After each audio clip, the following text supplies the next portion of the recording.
A nurse is dead, the National Guard is activated, and Minneapolis is on edge tonight. A federal immigration operation in Minneapolis turned deadly this weekend, leaving a 37-year-old ICU nurse dead and sparking intense protests across the city.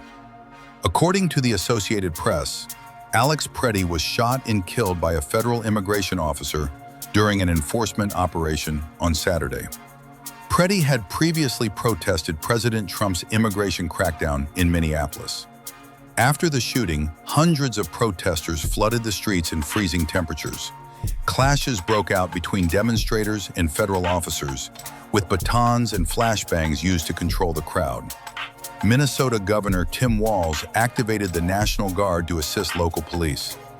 Guard troops were sent to the shooting site and to a nearby federal building where daily protests have been happening. Federal officials say officers fired defensive shots after a man with a handgun approached and resisted being disarmed. But bystander video shows Pretti holding a phone, not a visible weapon. Minneapolis police say they believe he was a lawful gun owner with a permit to carry. Homeland Security Secretary Kristi Noem said Pretti tried to interfere with a law enforcement operation, but did not confirm whether he ever drew his weapon. President Donald Trump weighed in on social media, criticizing city and state leaders and accusing them of failing to protect federal officers. Pretti's family strongly disputes the federal account. In a statement, they said Alex was holding his phone and trying to protect a woman who had been pushed down. They called claims against him lies and described him as a kind, compassionate nurse who wanted to make a difference.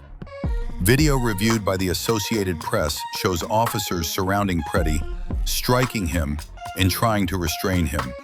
A shot is heard while officers are on top of him. Moments later, Pretti is seen lying motionless on the street. State officials say Minnesota will lead the investigation. The Minnesota Bureau of Criminal Apprehension also says federal officers blocked them from the scene, even after a judicial warrant was obtained.